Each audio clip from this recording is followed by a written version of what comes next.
Welcome back to The Matrix. Series 2. If I call them series, that makes them feel more official, and I feel more special for actually getting off my ass and making them. Broke Canon. A video web series concerning the oddest, most niche of Doctor Who corners. I may have taken a couple months absence, but I never stopped writing them. We've got enough to go through to series 3, so please stick around, otherwise that'll look quite awkward. Dispensing Doctor Who trivia on the internet is already a bad look. I don't need to be dispensing Doctor Who trivia to an audience of 15. I am terrified of obscurity and my own death, both of which are inevitable. Welcome back! Matrix, I'm feeling rejuvenated. Please give us our first fun fact. Let's talk about The Stranger. The Stranger was an erotic novel published by Virgin Books. Yes, the Doctor Who publishing company, as a part of their special Black Lace range. Yep, I'm pulling no punches this year. Okay, where do we begin? Author Portia da Costa gets a gig with Virgin Books in 1997. She does not have a license to use the Doctor Who character, but it also could not be any more obvious. And now to prove it, I will read actual erotica. Again. What happened to this channel? What she had taken for a jacket was in fact a long Edwardian frock coat in black crushed velvet, which he wore with grey trousers, a black and grey striped brocade waistcoat, and a wing-collared shirt that was unfastened to show his chest.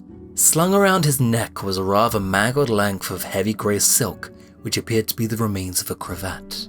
And there we go, now you believe me. The well-spoken, well-dressed, long-haired stranger could not be anybody else but the Eighth Doctor. Just this week I uploaded a video discussing sexuality and the role of sex in Doctor Who. I did not include The Stranger, everybody, because it's all anyone would have been able to talk about. So, like any good porn, you want to know about the plot. Claudia Marwood is a 42-year-old widow owning a large, rich estate, who finds a naked man bathing in a stream on her mansion grounds.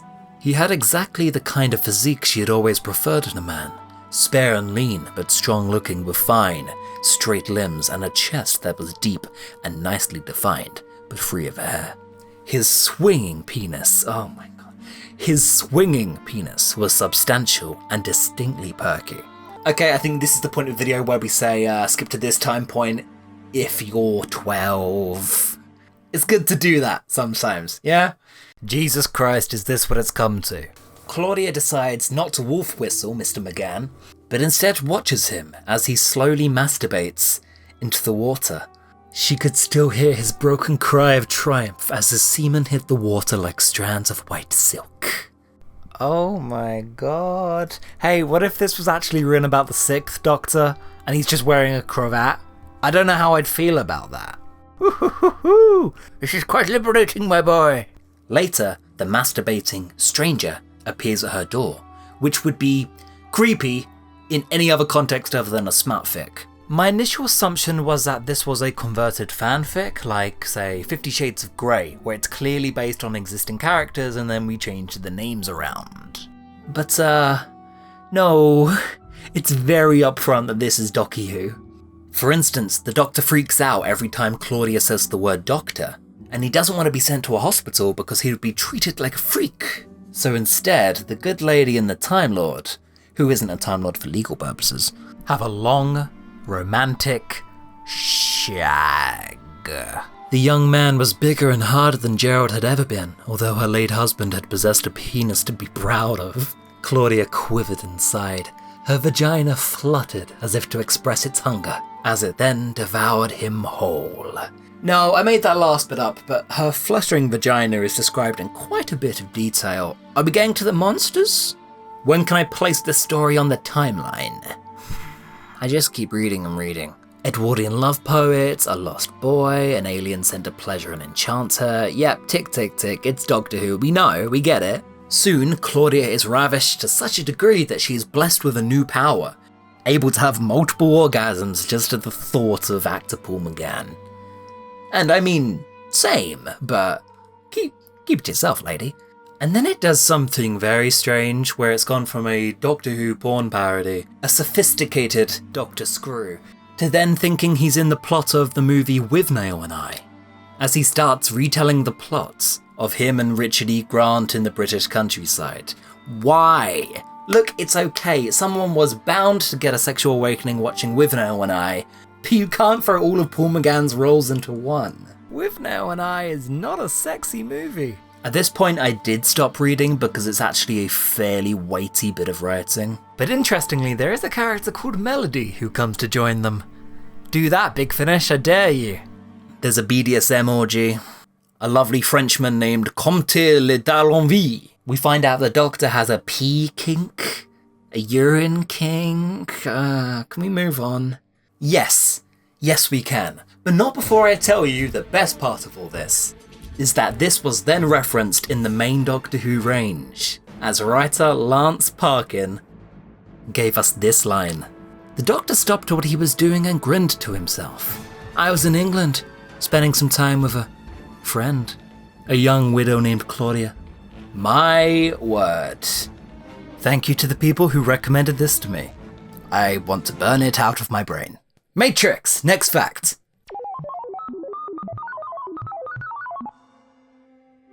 We know the name of the Doctor's mother because we have met her before. No, not that, and not that. I have her Gallifreyan name right here, and that name is Lilandra Loomswagina Chegazima, or as we know her, Leela. And in the industry, that's what we like to call a mic drop. I have before tried to read Lungbarrow. Look at me jumping into the finale of an entire range of books and being confused when I don't know what's going on. To my credit, I was new. I assumed they'd be like the episodic new series range. For the most part, I like to dip in and dip out of stories. I will just pick one up. But not here, as I was acquainted with the reading list that would be consuming the next decade of my life. Lungbarrow was the final V&A, and it's a very infamous one, because it practically gives you a finale for the entire classic run of Doctor Who to that point. It's very lore heavy, it's very dense, even just to read as a book. It reads as a book that does not want you to read it, but I do want to read it because it's got all these juicy secrets in there, this forbidden knowledge, such as Lady Leela being the Doctor's mother.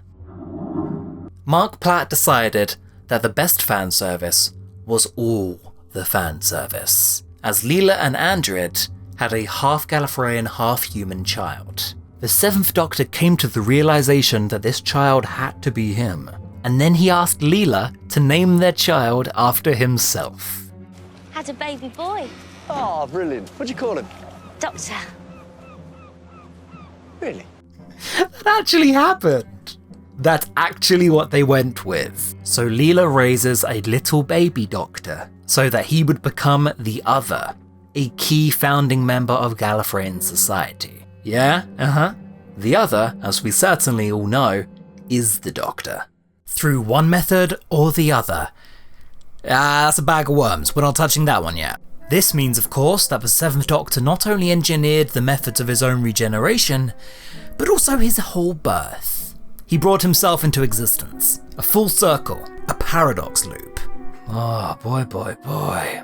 Although not all of this intent ends up in the finalised book, Platt told Doctor Who magazine his crazy, insane ideas. And now they're a part of the show forever, until they're immediately discarded. Look, don't come crying to me about some timeless children, okay? Look at the shit we're having to deal with. The Doctor travelled with his own mother for 2 seasons and didn't find her anything better to wear. This fact is crazy, but it's good to remember it's just one origin of many. Number 3. Forget the ghost. There are actual Marvel superheroes who are canonical in the Doctor Who series. Let's talk about Marvel's Captain Britain, a very tertiary Avenger, but he still sees a lot of prominence in modern arcs and runs. Captain Britain is a persisting Marvel character. So why does he battle bad guys from Gallifrey? Famous comic writer Alan Moore, of Watchmen fame, contributed a lot to the UK arm of Marvel Comics in the 80s and 90s. One such contribution was the Guardians of the Galaxy-esque Special Executive. A changing group of time-travelling mercenaries, these guys are in Marvel encyclopedias as coming from the planet Gallifrey and being born via looms. There are Marvel books out there that talk about looms, and even Doctor Who fans don't care about them. Their members included lovable fan favourites such as Lady Burning Fish, Thug Bodybag Joy Boy, War Dog, Cobweb and Zeitgeist.